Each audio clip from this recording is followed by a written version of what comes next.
విద్యాసాగర్ రావు గారు అని పిలిస్తే వారికి మాకు చాలా దూరం ఉన్నట్టుగా భావించాల్సి వస్తుంది. వారికి కావలసిన వాళ్ళు, వారిని అభిమానించే వాళ్ళందరూ వారిని సాగర్జీగానే గుర్తిస్తారు, సాగర్జీగానే పిలుస్తారు. మా అందరికీ వారు సాగర్జీనే. ఈరోజు విద్యాసాగర్ రావు గారు విద్యార్థి రాజకీయాల నుంచి ఉస్మానియా యూనివర్సిటీలో వారు అఖిల భారతీయ విద్యార్థి పరిషత్ ప్రతినిధిగా ప్రారంభమై ఆ తర్వాత శాసనసభ్యుడిగా 3 సార్లు బాధ్యత నిర్వహించి ఆ తర్వాత ఉమ్మడి ఆంధ్రప్రదేశ్ భారతీయ జనతా పార్టీ అధ్యక్షుడిగా, ఆ తర్వాత కేంద్ర సహాయ మంత్రిగా, ఆ తర్వాత ఈ దేశంలోనే ఒకటి అత్యంత రాజకీయ చైతన్యం ఉన్న రాష్ట్రం అయితే ఇంకొక రాష్ట్రం ఈ దేశ ఆర్థిక వ్యవస్థనే శాసించగలిగిన శక్తి సామర్థ్యాలు ఉన్న రాష్ట్రం. 2 రాష్ట్రాలకు ఉమ్మడిగా గవర్నర్గా వారి బాధ్యతలు నిర్వహించారు అంటే వారి సమర్థతను నరేంద్ర మోడీ గారు గుర్తించి వారికి మహారాష్ట్ర, తమిళనాడు గవర్నర్గా అవకాశాలు ఇస్తే 2 రాష్ట్రాలను సమర్థవంతంగా గవర్నర్గా వారు బాధ్యతలు నిర్వహించి తెలంగాణ యొక్క గౌరవాన్ని వారు నిలబెట్టినరు. నిజంగా వారి అనుభవం విద్యార్థి పరిషత్ కార్యకర్త నుంచి ఉమ్మడి రాష్ట్రాల గవర్నర్గా వారు వివిధ హోదాలు చేపట్టిన దాదాపుగా 5 దశాబ్దాలు విద్యార్థి దశ నుంచి ఈ రోజు వరకు వారు ప్రజా జీవితంలో ఉన్నారు.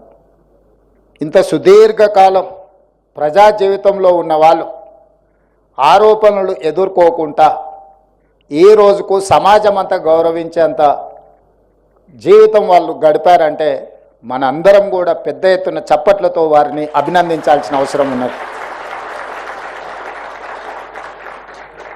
ఒక్కసారి కౌన్సిలర్గానో, కార్పొరేటర్గానో లేదా ఏదైనా ఒక అవకాశం వస్తే మళ్ళసారికి వచ్చే వరకల్లా వాళ్ళు చేసిన పనుల కంటే వాళ్ళ పట్ల వచ్చే ఆరోపణలు ఒక పుస్తకంగా తయారయ్యే ఈ పరిస్థితుల్లో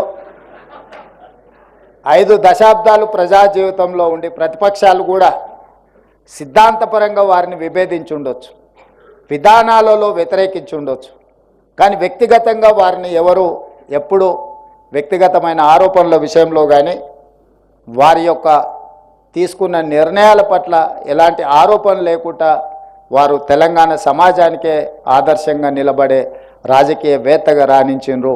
ఇలాంటి వాళ్ళు చాలా అరుదు. ఈరోజు ఆనాడు ఉస్మానియా యూనివర్సిటీలో జైపాల్ రెడ్డి గారు, కేశవరావు గారు ఇలాంటి వాళ్ళ తర్వాత ఉస్మానియా యూనివర్సిటీ విద్యార్థి రాజకీయాలలో ఒకవైపున జార్జ్ రెడ్డి, ఇంకొక వైపున సాగర్జీ లాంటి వాళ్ళు ఆనాడు సిద్ధాంతపరంగా ఆనాడు విద్యార్థి రాజకీయాలలో భవిష్యత్ తరాలకు ఆదర్శంగా వాళ్ళు వాళ్ళ నమ్మిన సిద్ధాంతం కోసం గట్టిగా నిలబడ్డారు. ఈరోజు ఏ యూనివర్సిటీలు చూసినా యూనివర్సిటీ విద్యార్థి రాజకీయాలు కాదు, యూనివర్సిటీ కూడా ఉనికిని కోల్పోయే పరిస్థితులు ఈరోజు మన రాష్ట్రంలో ఉన్నాయి. ఈ యూనివర్సిటీలను పునరుద్ధరించవలసిన బాధ్యత, యూనివర్సిటీ విద్యార్థి రాజకీయాలలో విద్యార్థులు పాల్గొనవలసిన చారిత్రాత్మకమైన అవసరం ఉన్నదని చెప్పి నేను ఈ సందర్భంగా భావిస్తున్నా. అందుకే నేను ముఖ్యమంత్రిగా బాధ్యత చేపట్టిన ఎంబడే యూనివర్సిటీల యొక్క స్థితిగతులను, పరిస్థితులను అంచనా వేసి క్రియాశీలకంగా ఉండే వైస్ ఛాన్సలర్ నియమించి ఈరోజు ఆ వైస్ ఛాన్సలర్స్కి అందరికీ నేను ఆదేశాలు ఇచ్చిన. అధ్యాపక సిబ్బందితో పాటు టీచింగ్, నాన్ టీచింగ్ స్టాఫ్ని అందరినీ నియమించండి. యూనివర్సిటీలకు అవసరమైన నిధులను, అవసరమైన ఫ్యాకల్టీలను ఏమి కావాలన్న తెలంగాణ రాష్ట్ర ప్రభుత్వం మీకు అందుబాటులోకి తీసుకొస్తుంది. తిరిగి పూర్వ వైభవం ఈ యూనివర్సిటీలకు తీసుకురావాలి. ఒకనాడు సమాజంలో ఏదైనా సమస్య ఉంటే ప్రజలు ఎదుర్కొంటున్న సమస్యల పట్ల చైతన్యంతో విద్యార్థి పోరాటాలు చేపట్టడం వల్లనే మన ప్రాంతానికి ఒక చైతన్యము, తెలంగాణ రాష్ట్రం ఈరోజు ఏర్పడ్డదంటే ఆనాడు రాజకీయ పార్టీల కంటే కూడా ఉస్మానియా కాకతీయ యూనివర్సిటీల విద్యార్థులు ముందు భాగాన నిలబడి పోరాటం చేసిండ్రు కాబట్టి ఆ యూనివర్సిటీలు, విద్యార్థి సంఘాలు ప్రజల యొక్క సమస్యల పట్ల, ప్రజలు ఎదుర్కొంటున్న ఇబ్బందుల పట్ల పోరాటాలు చేయడం వల్లనే చాలా సమస్యలకు పరిష్కారం దొరికింది. ఈరోజు మనం తెలంగాణ రాష్ట్ర ప్రత్యేక రాష్ట్రంలో ఉన్నాము అని అంటే ఆనాడు విద్యార్థి రాజకీయాలలో ఉన్న వాళ్ళే అత్యంత క్రియాశీలక పాత్ర పోషించారు.